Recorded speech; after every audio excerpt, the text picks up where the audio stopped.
Hey everybody, Dragon of these blue ones again, bringing to you yet another video, and this one here is going to be a manga review on one of my favorite anime mangas of all time, Katekyo Hitman Reborn. It was kind of a shock that it ended so quickly and ended in such a weird way, but it's one of my favorites of all time and I have to do a review for it, and I'm glad I finally get the chance to. So let's get on with it, because I think this ending kind of refers to a kind of a cultural shift within the anime manga community, so it's not something we should be snickering at and actually something we should be focusing on. So let's get on with it. Before we begin, let me give you a quick summary of this amazing story. Katekyo Hitman Reborn is an anime manga written by Akira Amano. It's basically about a young man named Sawada Tsunayoshi. He's pretty much a loser. They call him Damatsuna, or Zero Tsuna. Basically a guy who's completely worthless. He's clumsy, bad at grades, just a terrible student. But then one day, a young little kid comes to his door offering to be a tutor. He can't be more than a year or two old, but yet he calls himself a tutor, and in fact a mafia tutor. This is a little guy named Reborn, the top assassin and mafioso in Italy. He's come to train Tsuna because he's actually the descendant of a long line of great mafia bosses, and he's next in line to succeed that line. That is the Vongola Famiglia, the family of the clan, the most powerful mafia in all of Italy. It's Reborn's duty to train Tsuna and make him the Vongola Decimo, the 10th Vongola boss. But it's not just that though. It's going to be very difficult, because not only Tsuna has to become the next boss, he has to have a family, some guys that's got to be below him, some subordinates. So he's got to find a whole range of colorful characters to make up an army to fight, take control, and defend his family. I'm not going to lie, at the beginning I was kind of skeptical about the story, and I oddly felt a sense of racism. I am Italian, and when people talk about the mafia, they don't really understand how it works, and when it comes into media, it becomes stereotypical, and we take flack for it. But after a while, I began to read it, and I really began to enjoy it. It's just a phenomenal series. It reminds me a lot of One Piece. It has that real close sense of family and hard work, determination, and caring. It just felt so great. I immediately became a fanboy, and I just loved rewatching the anime because it's incredibly well done. And I got even more excited that Italy decided to pick it up for the dubs, although it's been like 2 years now, and I still don't know where the episodes are, so I hope they didn't drop it. But overall, it's just a wonderful series. Original, great characters, great voice actors, great story, just fantastic overall, and I really applaud Amano for creating this. However, there is going to be a little bit of a critical review towards how it was ended. I don't know if it's a trend, but the ending of mangas in the last couple of years have been all too the same. They just don't end properly. Very anticlimactic, things aren't completely explained, it just feels so weird. And it's a shame, but Katekyo Hitman Reborn is not excluded from that. The ending is very weird. The last couple arcs, they were aimed correctly at what we wanted. We wanted to get answers about where the El Corbaleno curse started from, what's going to happen, is Tsuna going to really become the boss. We wanted to know all these things, and they were aiming towards it, but they somehow dodged it. They made it end way too quickly. They introduced characters that just didn't have enough time to develop. It just felt all out of place and very rushed.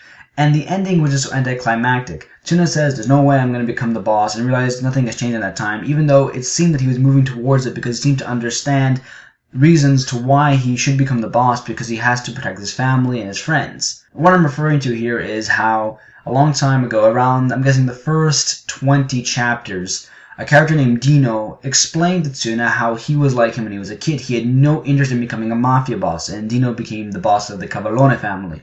And he just said, I didn't want to be a boss. It just wasn't me. I just didn't like the idea of the mafia. It was klutzy. I just hated it. Then he realized, I have friends and family I want to protect. I have to become this mafia boss to keep them safe and keep the people I love safe. That's a very important reason. And Tsuna has a lot to lose if someone tries to kill his family or take advantage of his weakness or his care or his feelings for them. So him becoming a mafia boss to protect them makes a lot of sense. He's become extremely powerful, even though he has to work on his guts. And not to whore myself out here, but I wrote a Katekyo Hitman Reborn fanfic where Tsuna is finally admitting that ideology, because he ends up getting together with Kyoko, the girl he has a crush on, and realizes to protect her, to protect his friends, he has to become the mafia boss, and he's willing to take that responsibility. I think I did a better job than Amano did in this case, which is a pretty dumb thing. She actually created this new thing called the Neo Vongola Primo. I don't know why she did that. It's actually quite dumb.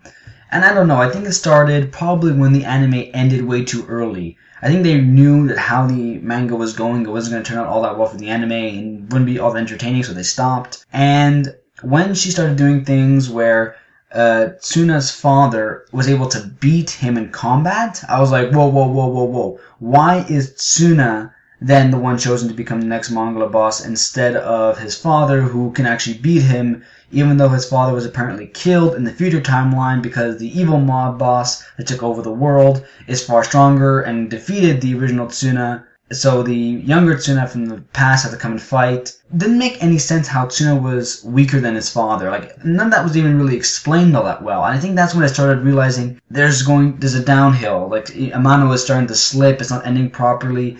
And though the series overall is fantastic and the ending is not so bad, it just felt that it just didn't end all that well. It just felt like it was rushed, and it felt like she ran out of ideas, and I do kind of feel bad about that. But then again, this has to be an honest review, and I do love this series so much, so I have to be honest. Overall, though, this is a phenomenal story, a 9 out of 10. I highly recommend people going out to buy the DVDs and buying the volumes. I'm definitely going to be rewatching this again and rereading it from the beginning, because it's way too much fun.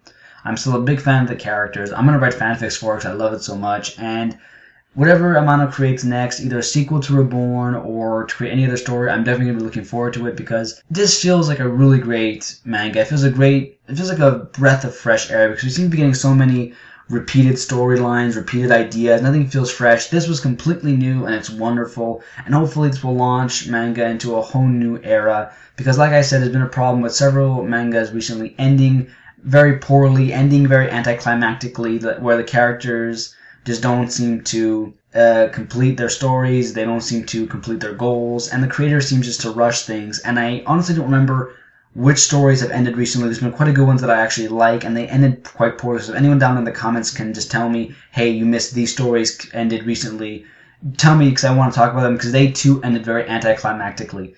And I'm sorry that I'm using that word a lot, but honestly that's the best way I can describe it.